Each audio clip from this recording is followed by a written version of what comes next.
menangisi orang lain. Meskipun masalah Tuhan Yesus sendiri itu banyak loh. Hampir dirajam, dilempari batu, apalagi difitnah, ditolak oleh orang-orang, ditinggalkan oleh ke-70 murid-muridnya contohnya. Tapi Tuhan Yesus, jika nangis, air matanya dikontrakkan untuk mendoakan orang lain.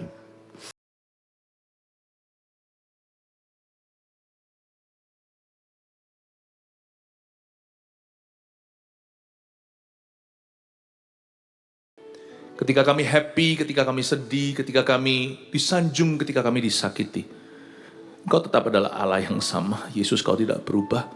Kami bertekad untuk melayani-Mu seumur hidup kami. Tuhan berkenan terus menuntun dan mengajari. Pakai ya Tuhan kesempatan ibadah hari ini melalui lidah bibir kami. Engkau akan mengajarkan jemaat untuk memiliki hati Bapa. Hati Tuhan. Sembunyikan kami hamba-hambamu di balik salib-Mu. Berkati umat-Mu, berkati secara dahsyat. Dalam nama Yesus, haleluya. Amin. Berikan tepuk tangan untuk Tuhan. Haleluya. Shalom semua. Silakan duduk. Kebaktian 1 tadi saya kelewatan untuk mengumumkan penahbisan gereja lokal setiap bulan. Ini dia. Yaitu GMS Kota Baru Parahyangan menjadi gereja lokal. Kita kasih congratulations, kita beri mereka selamat. Praise the Lord ya. Hari ini juga di Surabaya dan juga di kota-kota regional GMS ada AOG Hub, ada booth yang dibuka supaya Anda bisa cari tahu di kota-kota atau pulau luar negeri bahkan kemana anak Anda akan sekolah supaya bisa terhubung dengan kami. Supaya mereka tidak lepas dari tangan Tuhan, tetap digembalakan. Booth AOG Hub adalah untuk menghubungkan putra-putri kita ketika mereka meninggalkan rumah untuk studi, untuk menemukan komunitas anak-anak muda AOG di kota mereka. Pastikan Anda ke sana nanti ya. Dan juga hari ini ada booth MSP, GMS Peduli yang ada di depan, nanti akan dijelaskan setelah ini. Suatu hari Tuhan Yesus pernah bertanya kepada saya, bukan karena Tuhan tidak tahu, Tuhan itu maha tahu, tapi Tuhan menguji hati. What kind of a church do you want to build me? Gereja seperti apa yang hendak kau dirikan di hadapanku? 2003 saya menerima visi untuk mendirikan 1000 gereja lokal yang kuat dengan 1 juta murid Kristus lewat suatu perjumpaan yang sangat-sangat sakral dengan Tuhan saat saya berdoa. Tapi setelah itu pertanyaan itu menjadi tantangan bagi saya. Blueprint apa? Setelah satu waktu saya bergumul untuk menjawab Tuhan, saya come up dengan satu list, satu daftar, blueprint gereja kita. Dan di antaranya adalah menjadi gereja yang baik pendetanya maupun seluruh jemaatnya berhati hamba. Punya roh melayani itu tulus. Tidak banggakan jasa, tidak punya roh teritorial, artinya wilayah pelayanan ini adalah hakku, aku yang punya. Jemaat yang rendah hati. Saya ngomong sama Tuhan, I want to build such a church for you. And with you, dengan engkau Tuhan, kalau bukan Tuhan yang membangun rumah kan sia-sia orang membangunnya. Selain itu juga gereja yang cinta, terbeban untuk jiwa-jiwa, termasuk mereka yang usia muda, memberi kesempatan pada mereka, anak kecil pun kita kasihi, kita prioritaskan. Tapi tak kalah penting dari itu adalah gereja yang peduli sama orang miskin dan orang-orang lemah, orang-orang sengsara, yatim piatu dan janda-janda yang benar-benar membutuhkan pertolongan dan uluran tangan. Karena itu saya mau ngambil kesempatan ini untuk celebrate GMS Peduli. Saya tunjukkan dulu jejak peduli 2024 adalah rangkuman, rekap singkat hasil kerja GMS Peduli tahun yang lalu. Food bank kita memberikan dalam bentuk dukungan makanan, bahan pokok sampai 13.949 paket kita sudah kirimkan ke tangan yang tepat. Enaknya kalau di MSP, GMS Peduli itu mereka sudah survei dulu, jadi kita tidak perlu takut niat hati kita baik tapi disalahguna. Ada orang-orang yang sudah kita tentukan untuk sungguh-sungguh mencari tahu dan memperhatikan siapa-siapa yang membutuhkan. Jadi jemaat itu yang kerja, udah sehari-hari pusing di dunia kerja, nggak perlu lagi harus survei satu-satu, lalu ketipu. Sehingga kita bersyukur semua ini rapor yang saya bagikan ini adalah usaha kita bersama, kerjasama GMS Peduli dengan semua jemaat. Lalu ada peduli kesehatan di situ, ini adalah pengobatan gratis yang kita berikan sudah menjamah ribuan orang. MSP pelajar, kita itu sekolahkan anak-anak kecil, anak-anak muda, dari keluarga-keluarga yang nggak mampu, kita berikan 345 siswa beasiswa untuk mereka. Dan saya percaya tahun ini semoga kita sekolahkan lebih banyak lagi. Tapi bukan tipe yang bolos-bolos sekolah. MSP akan betul-betul pedulikan nilai mereka. Ya puji Tuhan ya, ada pelayanan yang kita khususkan untuk membantu mereka-mereka yang tidak mampu. Peduli hamba-hamba Tuhan di situ bukan hamba-hamba Tuhan GMS, tapi dari gereja-gereja lain yang benar-benar butuh bala bantuan, kita bantu gembala-gembalanya dan keluarga mereka. Sekian ratus yang sudah kita bantu, hamba-hamba Tuhan itu kasih Alkitab, kasih kebutuhan mereka, kasih dukungan dana di mana diperlukan. Lalu peduli bencana, tentunya dengan adanya bencana alam yang terjadi, kita sudah menjamah ratusan orang tahun lalu. Lalu ada namanya Kail untuk mandiri ini, kita ajari orang-orang untuk punya skill-skill kerja supaya mengentas pengangguran dari jemaat kita, jemaat CG yang benar-benar kerjasama dengan GMS Peduli, membantu setiap orang-orang itu untuk punya skill-skill khusus, potong rambut lah, masak lah semuanya, supaya mereka bisa jualan. Peduli Kota, ini segala macam dirangkum di sini, termasuk kalau di Surabaya pasukan kuning dan sebagainya, kita bantu sudah belasan ribu orang yang telah kita tolong secara langsung. Lalu rumah keluarga, kalau pada umumnya orang-orang kenalnya itu panti asuhan, kita mengadopsi anak-anak dari berbagai macam latar belakang keluarga dan tidak bisa tidak, kita harus kasih dan benar-benar kita adopsi mereka. Kita itu punya rumah keluarga, tahun lalu sudah mengadopsi 11 anak, sekarang mereka tambah hari tambah besar, puji Tuhan kita didik dengan benar. Lalu kemudian ada warung peduli di situ. Warung peduli ini beda dengan food bank yang kasih mereka bahan makanan untuk mereka bawa pulang. Warung peduli itu makan di tempat. Kita sudah memberi makan ribuan orang. Haleluya, kasih tepuk tangan untuk Tuhan Yesus. Inilah yang kita ingin bangun. Gereja yang peduli sama sesamanya. Oleh karena itu tema besar kita hari ini adalah Yesus peduli, GMS peduli. Saya ingin mengundang putra saya, PDP Jeremy Mantova, untuk mengutarakan isi hati Tuhan. Kita sambut. Welcome, Jeremy. Thank you, Dad. Shalom jemaat Tuhan, apa kabar? Semoga Tuhan selalu memberkati dan semoga sudah makan karena habis ini akan mendengarkan firman. Jadi pastinya hari ini kita makan firman dulu, baru nanti setelah itu makan. Jadi untuk sementara waktu, daripada pikirkan makanan firman Tuhan dulu. Saya juga gak lupa menyapa semua yang live streaming. Ibadah hari ini di live streaming kemana-mana. Kami yang di rooftop mengasihi Anda. Kasih Tuhan Yesus dan kasih kami semua di sini ada bersama dengan Anda. Mari kita beri tepuk tangan bagi mereka. Haleluya. Sepanjang hari saya dan Pastor Philip kami berkhotbah isi hati Tuhan, mengkhotbahkan isi hati Tuhan dengan judul Yesus Peduli, GMS Peduli. 5 kali ibadah masing-masing diambil dari sudut pandang Tuhan Yesus. Kalau Tuhan Yesus saja yang paling layak dilayani, ia melayani, apalagi kita pengikut-pengikutnya. Di ibadah hari ini, umum 2, saya akan membagikan tentang Yesus memanggilkan Lazarus. Cerita ini seringkali digunakan sebagai bukti bahwa Tuhan adalah Maha Kuasa. Memang betul, cerita ini penuh dengan kuasanya Tuhan. Tapi juga penuh dengan kasih-Nya. Sebab Tuhan bukan hanya Maha Kuasa, ia adalah Maha Kasih. Lebih tepatnya, ia sendiri adalah kasih. Cerita ini menunjukkan hati Tuhan Yesus bagi Lazarus dan bagi keluarganya. Sebenarnya melayani bukanlah sebuah program saja.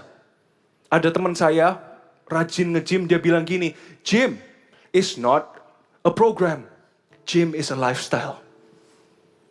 Olahraga bukanlah sebuah program. Olahraga adalah gaya kehidupan. Mari kita pelajari gaya kehidupan seorang pengikut Kristus, yaitu melayani. Kita baca di Yohanes 11 ayat 1. Judulnya Lazarus dibangkitkan. Yang pertama, ada seorang yang sedang sakit, namanya Lazarus. Ia tinggal di Betania, kampung Maria dan adiknya Marta.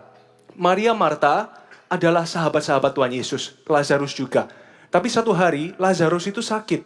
Di ayat 4, ketika Yesus mendengar kabar itu bahwa Lazarus sakit dan akhirnya sudah meninggal dunia, Tuhan Yesus berkata, penyakit itu tidak akan membawa kematian, tetapi akan menyatakan kemuliaan Allah. Sebab oleh penyakit itu Allah akan dimuliakan. Ayat 5, Allah memang mengasihi Marta dan kakaknya dan Lazarus. Namun setelah didengarnya bahwa Lazarus sakit, ia sengaja tinggal 2 hari lagi di tempat di mana ia berada. Mungkin kita bisa pikir begini ya, kok Tuhan Yesus jahat? Kok tunggu 2 hari baru akhirnya sampai ke sana? Kita memahami dulu konteksnya sebelum saya lanjut lebih lanjut. Dalam konteks ini ada sebuah kepercayaan adat Yahudi menyatakan seperti ini, bahwa di hari ketiga arwah roh dari seorang yang sudah meninggal dunia, sudah mati, masih ada di sana. Hari keempat baru dibawa ke sorga. Tuhan Yesus itu ingin meniadakan kepercayaan ini.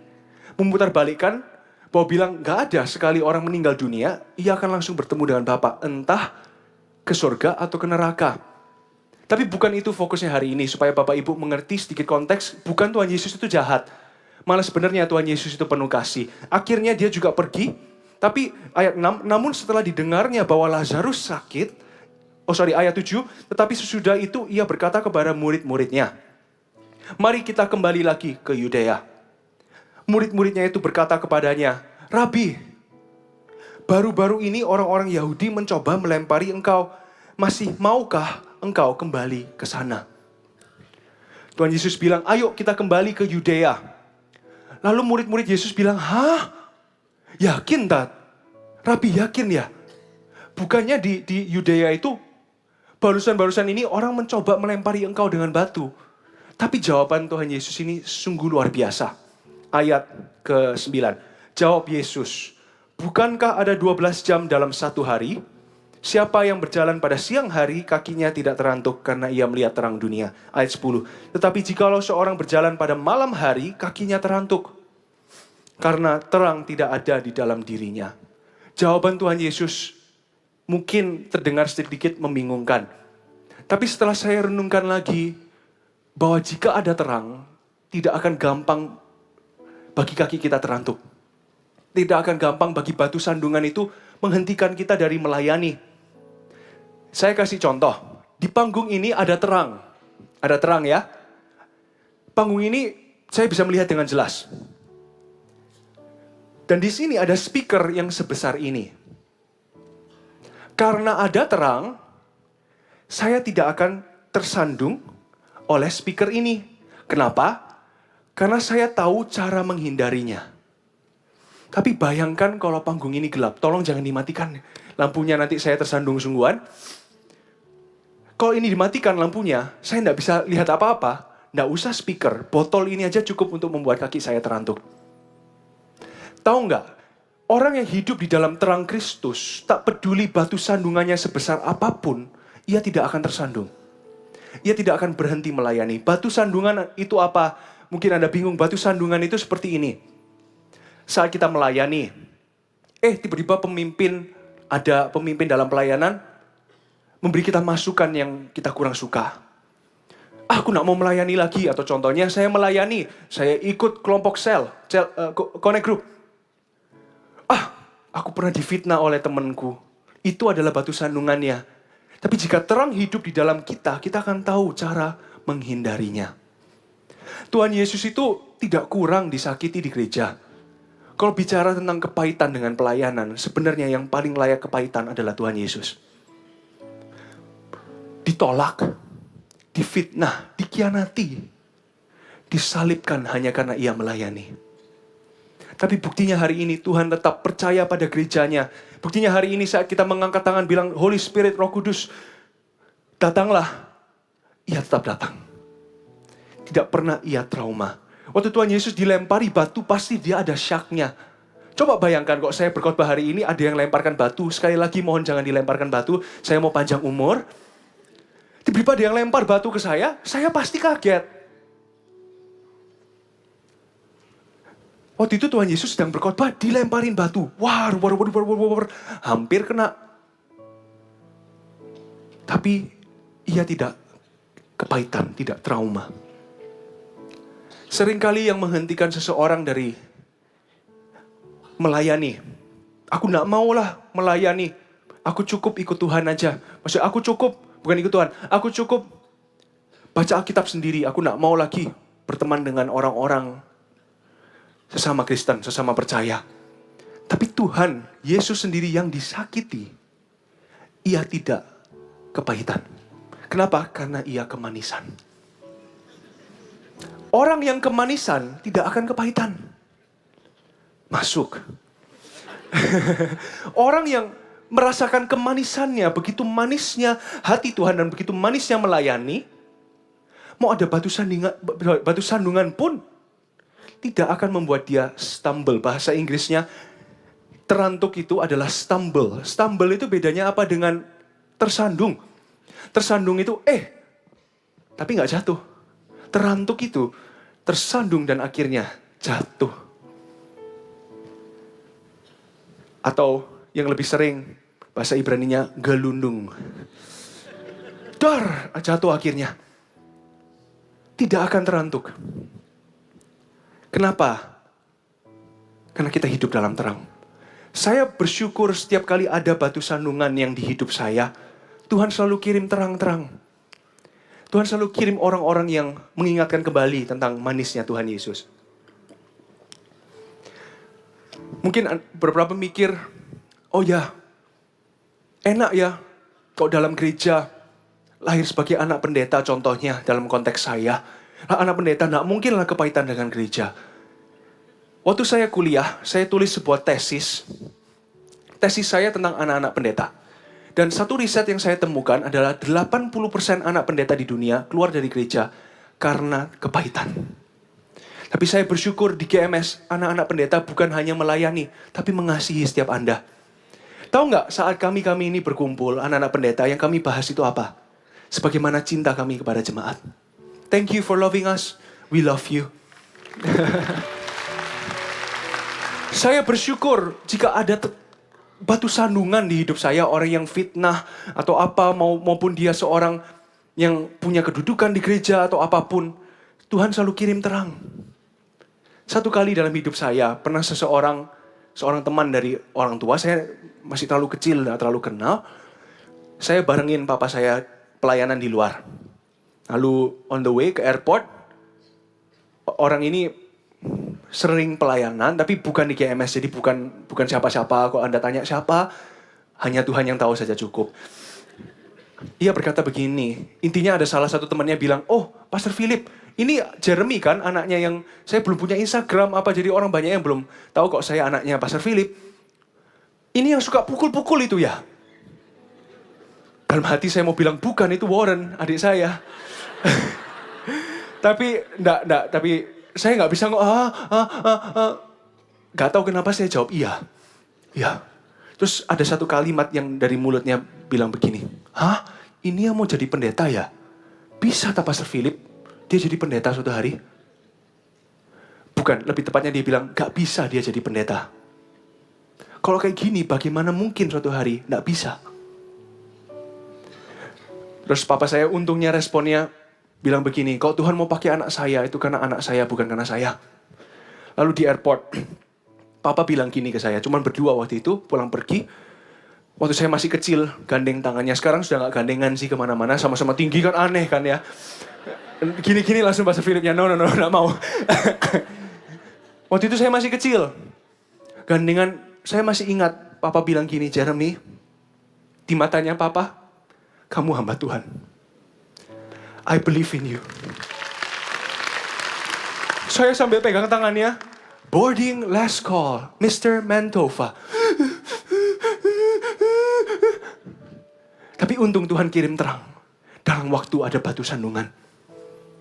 Poin saya yang pertama, tetap melayani walaupun pernah dilukai. Banyak sekali batu sandungan, batu yang dilemparkan dan lain-lainnya. Tapi respon kita adalah untuk menghindar. Bukan untuk merasakannya. Saya kadang-kadang heran kok contoh saya kesandung speaker ini. Biasanya kan saya marah sama speakernya. Kamu ini kok sandung-sandung aku. Bukan, saya yang menyandung speaker ini. Bukan speaker ini yang bergerak sendiri untuk sandung kaki saya. Bukan.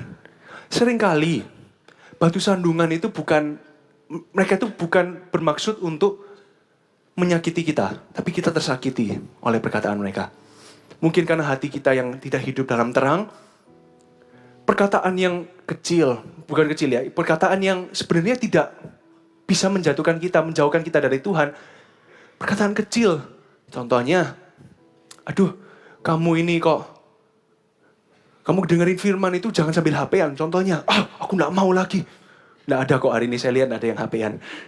Aku gak mau lagi ikut gereja. Apa sih diurus-urusin? Ia tidak bermaksud untuk menjadi batu sandungan atas hidup saya. Saya yang merasa bahwa itu adalah batu sandungan. Tapi tetap, Tuhan itu mengirim terang-terang. Dan tahu nggak, di gereja ini ada perkumpulan anak-anak terang. Namanya Connect Group. Sedikit intermezzo saya akan... Di Connect Group itu, bukan hanya sukacita melayani yang kita terima, kita rasakan. Sukacita kebersamaan. Saya ini suka main basket contohnya. Saya ini suka makan. Tapi jauh lebih senang kalau saya makan bersama orang-orang yang saya cintai. Bukan hanya sukacita melayani seorang diri, tapi sukacita melayani bersama keluargaku. Bersama keluarga dalam Tuhan, keluarga sevisi dalam pekerjaan, dalam CG juga. Oleh karena itu, itulah terang yang Tuhan kirim di hidup ini. Jadi jika Anda belum ikut perkumpulan anak terang itu, segeralah Bapak Ibu join. Tetap melayani walaupun pernah dilukai. Mari kita lanjut ke ayat 17. Maka ketika Yesus tiba, didapatinya Lazarus setelah 4 hari berbaring di dalam kubur. Akhirnya Tuhan Yesus sampai. Dan Marta itu datang ke Tuhan Yesus. Marta itu ciciknya Lazarus bilang, Tuhan Yesus, sekiranya engkau ada di sini, saudaraku gak mati. Tapi Tuhan Yesus bilang begini, saudaramu akan bangkit. Malah Martanya salah tangkap. Aku percaya dia akan bangkit suatu hari. Tuhan lo bilangnya dia akan bangkit hari ini. Marta bilangnya dia akan bangkit suatu hari. Tuhan Yesus baru datang, bukan disakiti sih, tapi disalah mengerti. Dalam cerita ini banyak kali Tuhan Yesus itu menyampaikan isi hatinya, sukacitanya dalam melayani, tapi banyak yang tidak mengerti. Tuhan Yesus bilang kan ke murid-muridnya, ayo kita pergi nih, nanti kita pergi ke Lazarus, dan saya akan bangkitkan Lazarus dari kematian. Murid-muridnya bingung, loh, maksudnya, bangkitkan Lazarus dari tidur. Karena Tuhan bilang kan, ia tertidur. Loh, maksudnya tertidur Tuhan. Murid-muridnya masih gak tangkap maksudnya. Bukan hanya di sana, akhir-akhirnya ada satu murid Yesus namanya Thomas tiba-tiba bilang gini, ayo kita pergi supaya kita mati dengan dia. Loh, hubungannya apa membangkitkan orang mati dengan mati bersama dengan Tuhan Yesus? Dikit orang yang menangkap isi hatinya. Tapi yang Tuhan Yesus lakukan adalah dia fokus pada orang-orang yang membutuhkan. Ia tetap melayani walaupun sedikit yang percaya padanya. Atau Palma, atau panggil ke suami atau istri, aku mau melayani. Baru bilang aku mau melayani, kamu diketawain contohnya. Langkah pertama dalam melayani mungkin ada yang menertawakan Anda. Mungkin ada yang bilang gak bisa Anda melayani. Untuk apa sih? Aneh-aneh. Tapi tetaplah fokus pada apa yang Tuhan taruh di hati Anda. Ayat 32. Inilah yang Tuhan Yesus lakukan. Setibanya Maria, akhirnya Maria kan setelah Marta menjumpai Tuhan Yesus, Maria yang datang giliran. Setibanya Maria di tempat Yesus berada dan melihat dia, Tersungkurlah ia di depan kakinya dan berkata kepadanya, Tuhan, sekiranya engkau ada di sini, pasti saudaraku tidak akan mati. Ayat 33. Ketika Yesus melihat Maria menangis dan juga orang-orang Yahudi yang datang bersama-sama dia, maka masih gula hatinya.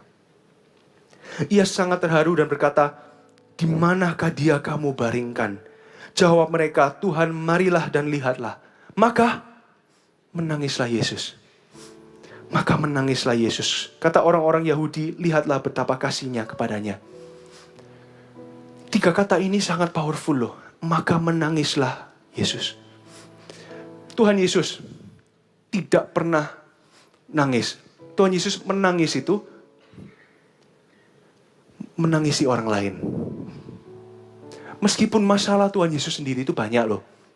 Hampir dirajam, dilempari batu, apalagi difitnah, ditolak oleh orang-orang, ditinggalkan oleh ke-70 murid-muridnya contohnya. Tapi Tuhan Yesus, jika nangis, air matanya dikontrakkan untuk mendoakan orang lain. Di masa muda saya membuat sebuah perjanjian dengan Tuhan. Tuhan, aku gak mau menjadi anak muda yang cengeng. Aku gak mau menjadi orang Kristen yang masalahku sendiri aku nangis. Gak apa-apa sih kalau mau nangis. Tapi saya bilang, air mataku ini saya kontrakkan kepadamu.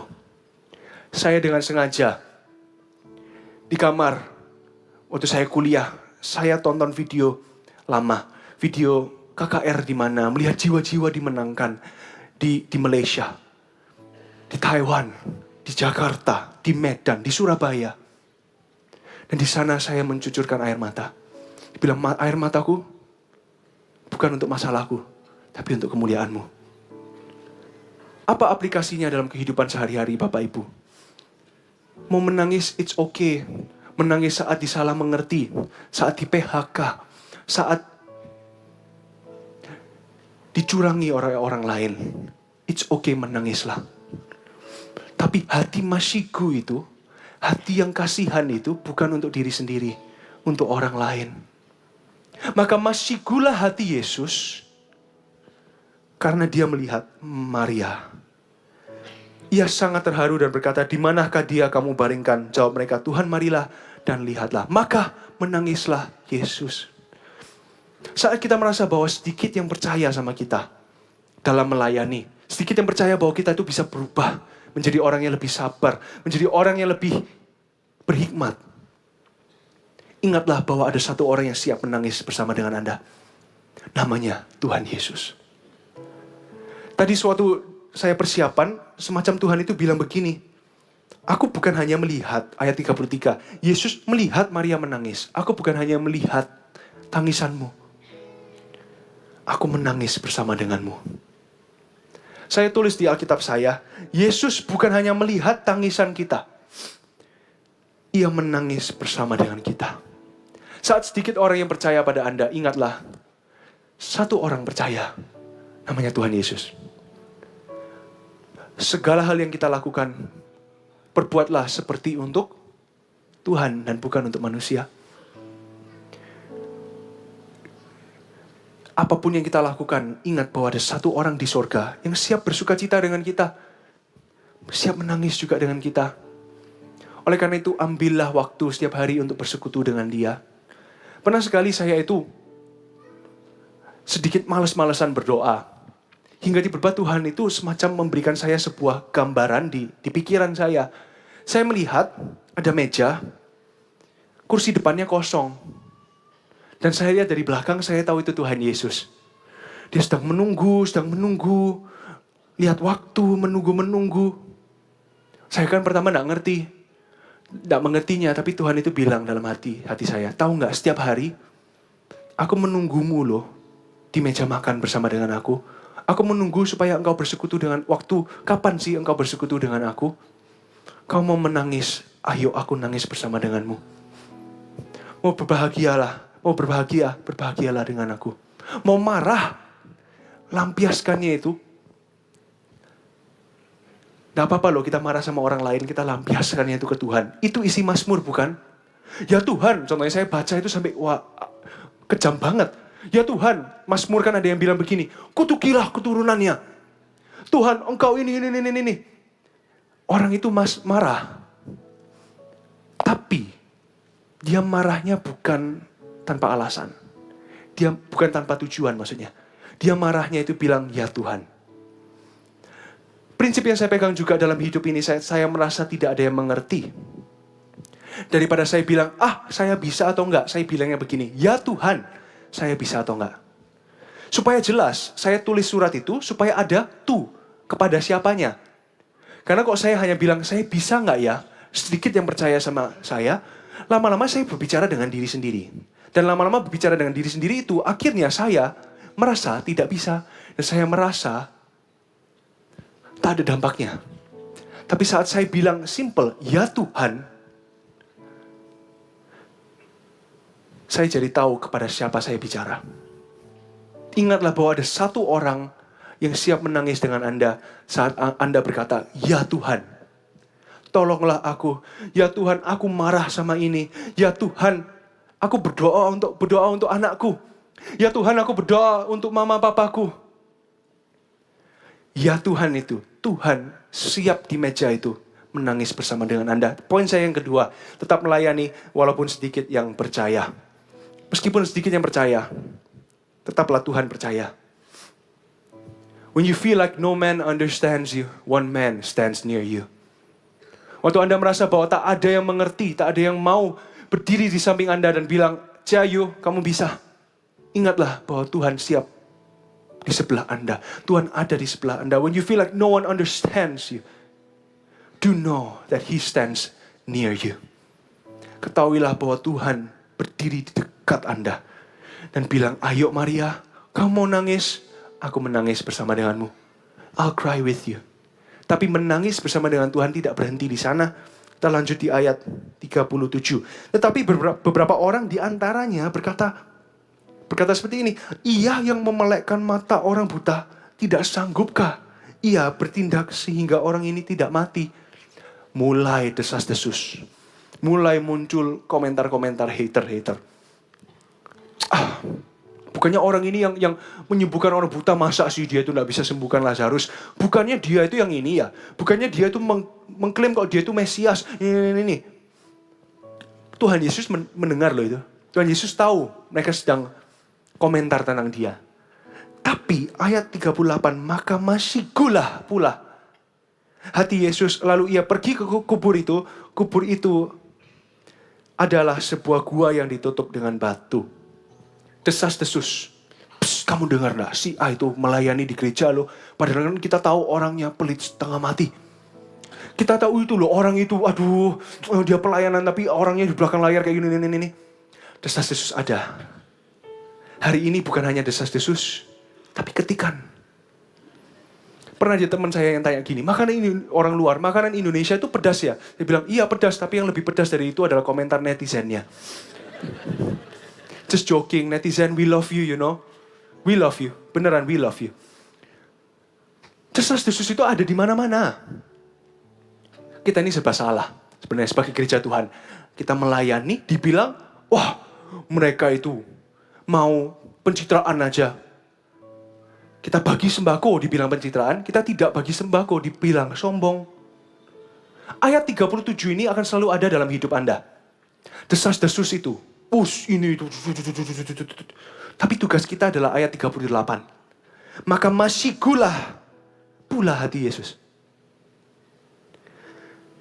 Bukan hanya sedikit yang percaya padanya, banyak yang menyinyirnya, tapi masiku pula. Fokusnya Tuhan Yesus pada masikunya. Poin saya kedua, tetap melayani walaupun sedikit yang percaya.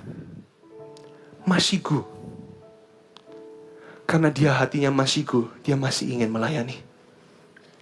Dia masih ingin pergi ke kuburannya. Ayat 39, kata Yesus, angkat batu itu. Marta, saudara orang yang meninggal itu, berkata kepadanya, Tuhan, ia sudah berbau, sebab sudah 4 hari ia mati. Yakin ya? Angkat batu itu. Tuhan Yesus kan berkata, angkat batu itu. Ini di luar logika manusia. Batu pemakaman pada zaman Tuhan Yesus beratnya sekitar 1-2 ton. Berapa ratus kilogram. Dan siapa yang Tuhan Yesus suruh? Tuhan Yesus itu hatinya bukan suruh-suruh orang yang, bukan gampang suruh-suruh. Jadi pasti dia menyuruh orang-orang yang sudah dekat dengan dia, yaitu murid-muridnya sendiri. Bisa bayangkan gak jadi murid-muridnya? Tuhan Yesus bilang, angkat batu itu 1 ton. Murid-muridnya bilang apa? Hah? Sungguhan?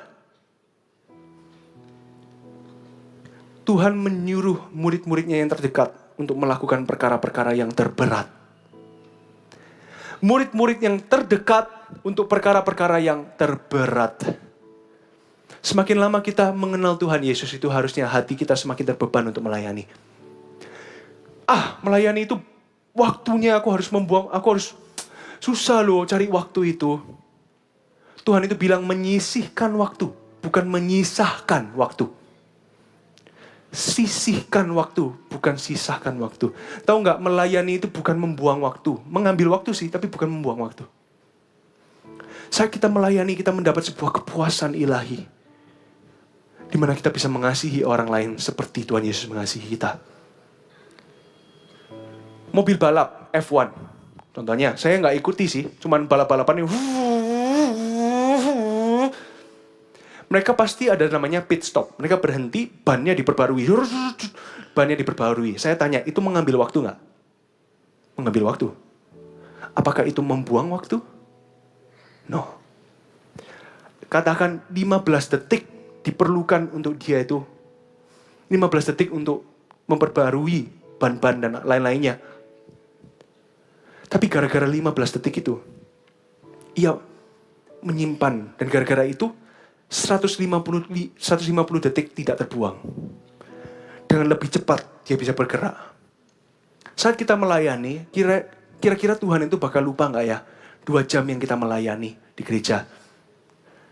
2 jam yang Tuhan kita layani di gereja. Nggak harus di gereja juga kita melayani bersama dengan GMS Peduli, keluar membagi sembako. Katakan 2 jam.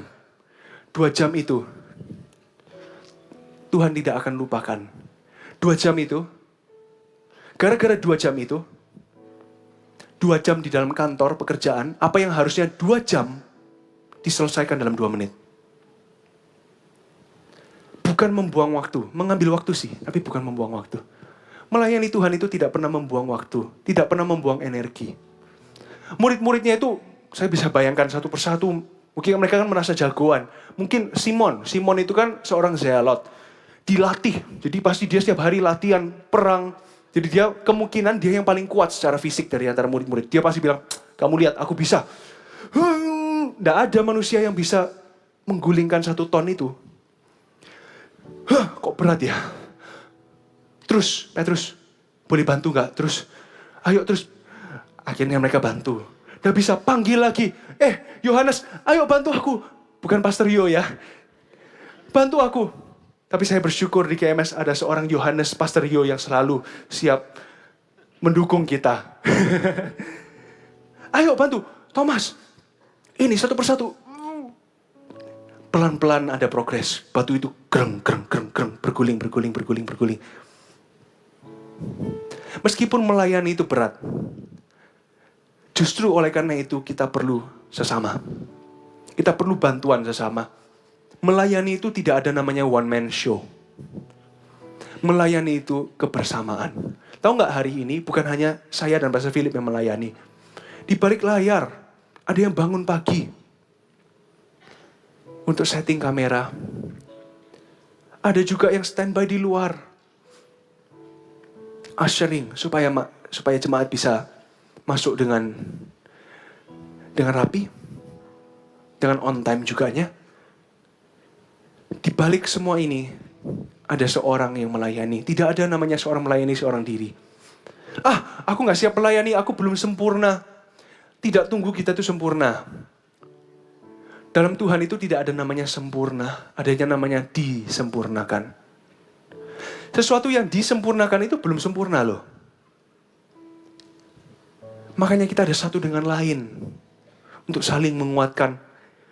Perlu teamwork. Perlu kerjasama. Melayani kerjasama itu apa? Dengan anak-anak Anda. Dengan pasangan, dengan orang tua, dengan teman kantor. Saya ingat saat saya melayani, pernah satu kali kami berlima sekeluarga mengajak satu panti asuhan Kristen, bukan rumah keluarga, belum ada waktu itu, panti asuhan Kristen untuk pergi ke sebuah mall. Dan di mall itu diajak makan es krim. Hari itu mama saya bilang begini, hari ini kalian, Vanessa Jeremy Warren, kalian hari ini bukan anak, kalian hari ini partnernya Mami Dedi. Nanti waktu kalian ketemu anak-anak di panti asuhan itu, di mall, kalian bantu gandeng mereka. Bantu kasih mereka makan. Jangan makan dulu. Biar sampai mereka makan, baru kita makan. Dan akhirnya betul, kami ajak mereka makan. Dan sukacitanya itu tidak bisa saya gambarkan. Lihat mereka makan. Mereka bermain. Kami melayani, memberikan makan. Memberikan bagian. Saya ingat waktu itu dalam makanan itu ada satu semacam siomay gitu. Itu saya paling tunggu-tunggu biasanya kalau makan makanan itu. Tapi hari itu ada yang liatin terus. Tiba-tiba Tuhan gerakkan. Susah loh tahu, membagi makanan itu sesuatu banget loh untuk seorang pria, seorang laki yang masih pertumbuhan lagian. Saya kasih, saya ingat. Bukan hanya itu, lalu setelah itu lanjut main ke arcade. Game-game itu loh yang ada yang ada bukan clubbing, tapi yang ada yang untuk kaki, terus ada yang kering yang di mall kan banyak kan, ada yang arcade itu. Ajak ke arcade. Tidak pernah saya mengalami mujizat di arcade. Saya pernah sekali, waktu itu saya pencet yang tombol itu loh, kalau di 1000 kita dapat 1000 karcis itu, tahu ya. Kering, 1000. Keluar. Ini hoki, ini laki. Saya coba lagi, 1000 lagi. 2000 dalam satu hari. Lumayan bisa beli panci.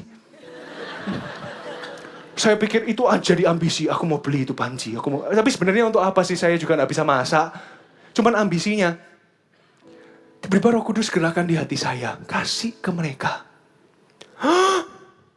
Kenapa kok hari ini 2000-nya? Kenapa kok gak waktu aku main sama teman-teman? Saya ingat kresek besar itu saya kasih. Untuk kamu. Thank you. Terus pemikiran saya jadi berubah. Sejak lihat karcis itu dihitung, mereka pulang membawa tepak pensil, masing-masing pensil, bolpen. Lebih baik daripada satu orang terima panci. Puji Tuhan. Itu melayani bersama dengan keluarga.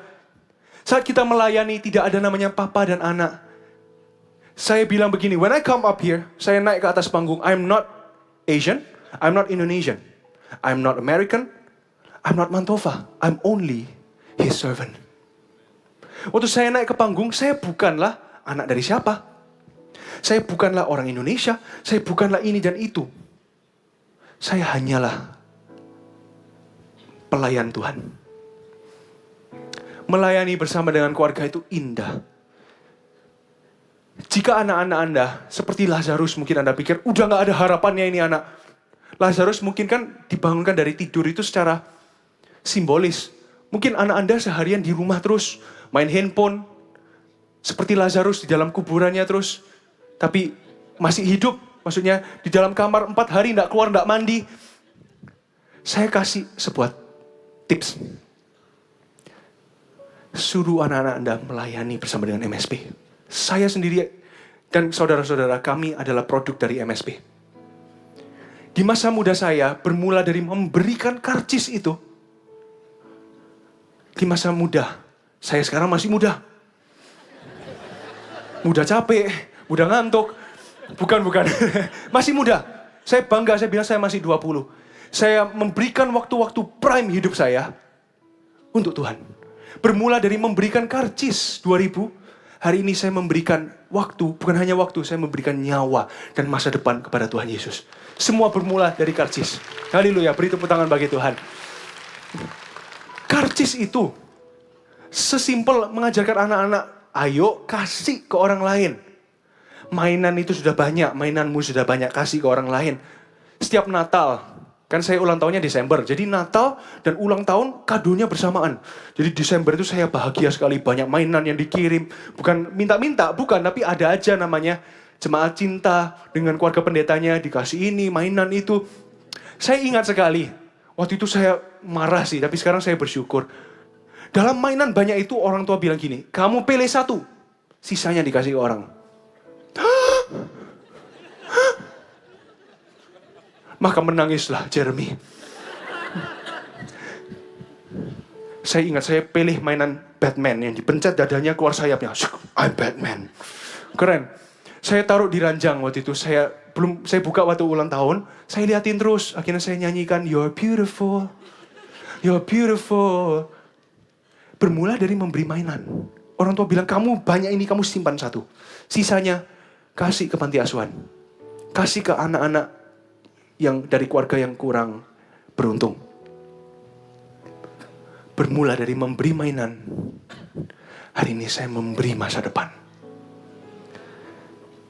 Jika anak-anak Anda seperti zombie generation. Ma, tolong ambilin piring. Ya. Suruh layani keluar. Mereka akan melihat merasakan sukacitanya melayani. Sukacitanya memberi. Apa yang bermula dari memberikan hal-hal sepele tidak berhenti di sana. Sebab begitu besar kasih Allah akan dunia ini sehingga ia mengaruniakan. Ia memberi.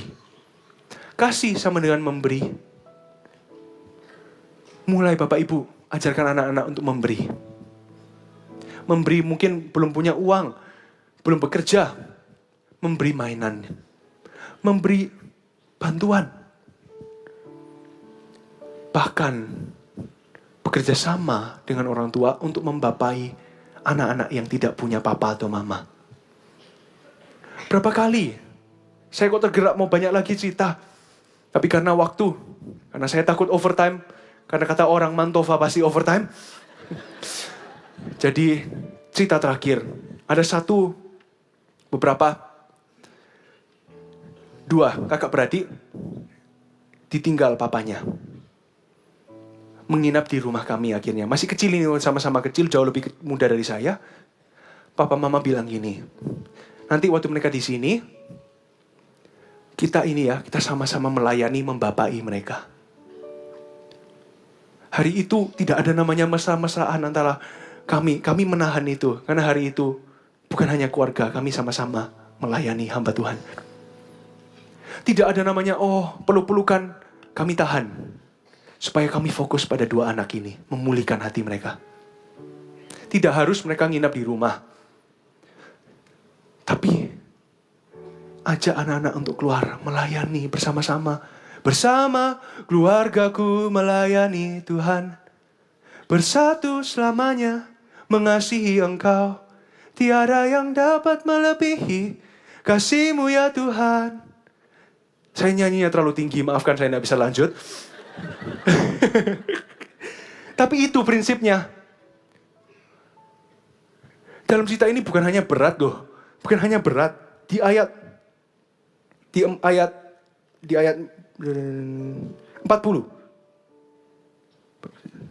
Ayat 41. Maka mereka mengangkat batu itu, lalu Yesus menengadah ke atas dan berkata, Bapa, aku mengucap syukur kepadamu. Meskipun berat untuk mengguling batu itu, dan waktu dibuka itu baunya pasti kemana-mana. Baunya Lazarus pasti kemana-mana, bau orang mati.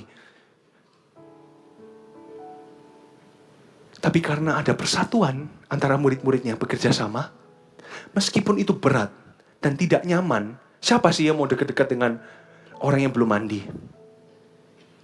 Pasti murid-muridnya waktu buka itu baunya mulai keluar, gak nyaman. Tapi karena ada persatuan, maka menengadalah Yesus dan berkata, aku mengucap syukur. Tahu gak hari ini, Tuhan Yesus di atas itu berkata seperti ini, aku mengucap syukur ada GMS yang selalu bersatu, selalu melayani, meskipun terkadang tidak nyaman. Poin saya yang ketiga, tetap melayani walaupun tidak nyaman. Walaupun tidak nyaman. Ayat 44. Orang yang telah mati itu datang keluar, kaki dan tangannya masih terikat dan kain kapan dan mukanya tertutup dengan kain peluh. Kata Yesus kepada mereka, bukalah kain-kain itu dan biarkan ia pergi. Tujuan akhir dari kita melayani adalah supaya orang bebas dari kain-kain itu, bebas dari dosa, dan supaya mereka bebas mengikuti Tuhan. Itulah tujuan kita melayani. 3 poin ini, Bapak Ibu bisa bawa pulang, direnungi dan dihidupi. 1, tetap melayani walaupun pernah dilukai. 2, tetap melayani walaupun sedikit yang percaya. 3, tetap melayani walaupun tidak nyaman. Apa saja yang akan dikerjakan oleh MSP di tahun ini? Kami merasa, tim MSP dan juga tim penggembalaan di GMS, kami merasa bahwa jemaat berhak untuk tahu dan perlu untuk tahu. Apa saja yang akan dilakukan di tahun ini dari bulan ini hingga Desember bisa dimunculkan. Yesus peduli, GMS peduli. Di tahun ini akan ada banyak program. Yang pertama, next slide, thank you. Pengobatan gratis kupang. MSP bekerja sama dengan pemerintahan kota untuk membagikan bala bantuan secara medis. Pengobatan gratis kupang. Lalu bukan hanya itu, ada pemberkatan nikah raya bagi pasangan-pasangan yang belum diberkati secara Kristen. Di dalam Kristus akan diberkati bersama-sama. Akan diadakan di Sorong dan juga di Jayapura. Masing-masing juga bekerja sama dengan pemerintahan. Lalu yang terakhir, aksi Natal Food Bank seluruh Indonesia. Di momen ini Desember Natal, seluruh GMS akan bergerak bersama-sama menjangkau yang hilang. Lewat apa? Food Bank, memberikan makanan. Hari itu pasti ada satu orang yang kelaparan dan gara-gara GMS, gara-gara MSP, pulang membawa makanan dan bilang, anak-anak, hari ini kita tidak kelaparan lagi. Kita bisa makan bersama-sama. Tapi bukan hanya program-program, apa saja yang bisa CG lakukan. Sebab CG adalah inti dari GMS. Semuanya itu CG. Apa yang CG bisa lakukan? Yesus peduli, GMS peduli, dan juga CG peduli. Yang pertama, peduli lansia. Bisa dimunculkan, thank you. Peduli lansia. Mengunjungi panti jumbo. Bagi para lansia yang mungkin kesepian, akan pergi ke sana bersama CG, menyembah Tuhan bersama-sama, membagikan renungan firman singkat, membagikan makanan juga, es krim, atau apa yang mereka suka. Lalu Food Bank memberikan makanan, seperti yang tadi dijelaskan. Apalagi peduli kesehatan, seperti yang akan dilakukan Kupang, tapi CG bisa lakukan juga. Di mana-mana, per tempat itu sudah disurvei kebutuhannya apa, penyakit apa yang paling banyak di sana. Kebutuhannya apa, tidak selalu dana. Terkadang kebutuhannya contohnya pengajar-pengajar. Masing-masing ini sudah disurvei oleh MSP, sehingga CG hanya harus bergerak, tidak harus mencari tahu lagi tentang daerahnya. Lalu apa? Peduli pendidikan. Seperti tadi, menyekolahkan 346 anak. Tahu nggak? CG itu bisa pergi ke kampung-kampung, ke panti asuhan, ke sekolah-sekolah yang kurang beruntung, yang fasilitasnya kurang. Mengajar di sana, ajarkan bahasa Inggris. Bukan hanya itu, ajarkan juga buku Before 30. Before 30, kalau panti asuhan atau sekolahnya Kristen ya, bisa diajarkan Before 30 mentoring yang di Pustaka Raja Wali. Lalu peduli lapas, pergi ke para tahanan yang di bawah umur. Ke sana menyembah Tuhan dan mendoakan mereka. Warung peduli, supaya mereka bisa makan. Hari itu mereka jadi kenyang. Yang terakhir, peduli anak. Pergi ke panti asuhan, sekolah-sekolah, mereka yang membutuhkan kasih Bapa. Jika Anda ingin tahu lebih tentang MSP, Anda bisa nanti datang di booth di luar sana. Atau bagi di lokal-lokal, semua gereja lokal ada juga booth-nya. Booth MSP, bisa cari tahu lebih jika Anda juga ingin bergabung. Tidak harus memberikan dana, jika mau, monggo silakan. Tapi bisa dengan doa atau dengan daya juga kita melayani bersama-sama. Bagi yang nontonnya secara online, Anda bisa scan di QR Code ini, supaya Anda lebih tahu tentang GMS Peduli. Yang terakhir saya ingin kesaksian bahwa melayani di MSP itu suatu kebahagiaan loh. Seperti saya katakan, kami juga adalah produk MSP. Pernah satu kali saya pergi ke Blitar. Ada beberapa, hai GMS Blitar, mereka menyaksikan juga. Pergi dengan beberapa anak-anak kuliah dari Amerika, melayani bersama-sama dengan MSP, pergi ke Blitar. Kami pergi perjalanan 4 jam di mobil. Saya itu gampang mual di mobil sebenarnya. Apalagi itu naik turun jalannya gruk. Lalu setiba di Blitar, kami pergi makan. Ajak mereka makan. Kenalan dari tim yang Amerika, juga dari tim yang Blitar maupun dari yang Surabaya. Kenalan. Lalu kami balik ke hotel. Maunya sih istirahat. Tapi malam itu banyak yang tidak bisa istirahat. Kenapa? Karena banyak yang diserang oleh roh jahat. Termasuk saya juga. Tiba-tiba rasa bahwa malam itu tidak bisa tidur semuanya. Tapi untung saya sekamar dengan pendoa. Jadi yang diserang bukan saya dulu, tapi dia dulu. Akhirnya kami bangun, capek semua badannya. Pusing, bulu kuduk saya berdiri. Saya datang ke Pastor Lianggono, ketua MSP. Saya bilang, Uncle, saya panggil beliau Uncle, tolong doain Jeremy ya. Jeremy habis ini akan berkhotbah. Pastor Lianggono memberikan saya kesempatan untuk berkhotbah. Oke, saya bilang, nggak enak badannya semuanya capek, terus bulu kuduk berdiri. Ternyata memang benar, kami sehati. Benar, Uncle juga bulu kuduknya berdiri. Semalam nggak bisa tidur katanya. Terus kami berdoa.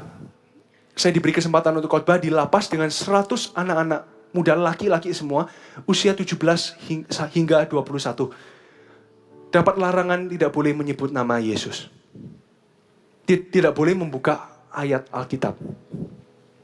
Saya bingung gimana caranya berkhotbah tanpa Alkitab. Saya naik ini hanya membawa Alkitab. Ini Alkitab ini senjata saya. Dan tidak boleh sebut nama Yesus gimana. Tapi untuk menghormati. Kami mengikuti peraturan. Tapi Tuhan kasih hikmat. Saya naik dan saya bilang, ada sebuah dongeng yang saya ingin Anda tahu. Ada seorang bapak mempunyai 2 anak laki-laki. Lukas 15. Saya jelaskan dalam bentuk sebuah dongeng. Lalu terakhir saya bilang, banyak dari antara Anda hari ini adalah seperti anak itu yang hilang. Kembalilah kepada Tuhan, sebab Ia siap menunggumu. Tiba-tiba waktu saya bilang begitu, tidak ada yang memperhatikan saya, semuanya matanya ke belakang. Ternyata ayam goreng sudah datang. Mereka dari mendengarkan khotbah, namanya laki. Kalau lihat makanan, tahu kan? Ayam goreng, wow, ye. Gak ada yang mendengarkan saya. Saya tetap melayani dan saya tetap berkhotbah. Selesai. Saya baru mau jalan. Ada yang datang, ibu dari lapas ini. Lari dan bilang, Pak, boleh gak doakan satu anak? Ada satu anak yang mau didoakan. Ibu ini juga seorang Kristen. Lapas ini bukan lapas Kristen. Tapi kami masuk dengan seizin mereka. Oke, saya bilang, ayo. Saya doakan. Di tengah, dikelilingi banyak orang. Saya pegang tangannya. Dia pegang tangan saya, dia tidak berani melihat mata saya. Aku gagal. Aku tidak sempat melayani Tuhan waktu aku bebas. Aku menyia-nyiakan masa mudaku. Aku sudah tidak bisa melayani Tuhan. Di sana saya potong. Dia bilang, hei lihat mata saya. Karena dia lebih muda dari saya. Saya berani bilang, hei kamu lihat mata saya. Dia lihat mata saya. Coba kamu lihat mereka. Sampai mereka ambil ayam goreng satu persatu. Ini dari Surabaya, kami ini tidak bisa layani mereka. Hanya sekali ini. Karena kami tidak tinggal di Blitar. Kami tidak tinggal di lapas ini. Tapi kamu bisa melayani mereka. Oh ya. Lalu saya peluk. Ini fotonya, saya peluk dia. Saya peluk. 3 kata. Saya nggak bisa berkata-kata apa-apa. Hanya 3 kata. 4 kata. Tuhan Yesus mencintaimu. Mencintai kamu. Tuhan Yesus cinta kamu. Tuhan Yesus cinta kamu. Saya mau bilang apa itu nggak bisa keluar dari mulut saya. Tuhan Yesus cinta kamu. Kami doakan, Tuhan Yesus, aku mau kembali. Akhirnya dia terima Tuhan kembali. Dan dia bilang gini, Kak, nanti waktu saya bebas, saya mau pelayanan di gereja. Dia bilang, nanti kamu pergi ke gerejamu, layani di sana, tertanamlah di sana. Ia pergi. Ayat ini muncul. Bukankah aku meninggalkan yang 99 demi mencari yang satu. Lalu ada satu orang dari Amerika, tinggi besar sebenarnya. Laki lari peluk saya, nangis seperti anak kecil. Saya kaget, saya bilang, kenapa kok kamu nangis? Semuanya nangis. Dulu akulah satu yang hilang itu. I was that lost one. Saya peluk dia dan saya bilang, aren't we all? Bukankah kita semua satu yang hilang itu? Tapi untung ada seseorang yang melayani kita. Bapak Ibu, kenapa kok kita melayani? Kenapa kok MSP berdiri? Demi 1 juta orang, 1000 gereja mengalami kasih Kristus. Ujung dari MSP, GMS Peduli adalah kasih Kristus. Itulah hati di balik MSP. Dan itulah hati Tuhan bagi gereja tercinta. Beri tepuk tangan bagi Tuhan. Pulanglah membawa berkat 12 bakul penuh dalam roh dan jiwamu. Kasih Bapa, kasih karunia dari Tuhan Yesus, pengurapan dan persekutuan yang indah dengan Roh Kudus menyertaimu dari sekarang sampai selamanya. Dalam nama Yesus, amin. Blessings.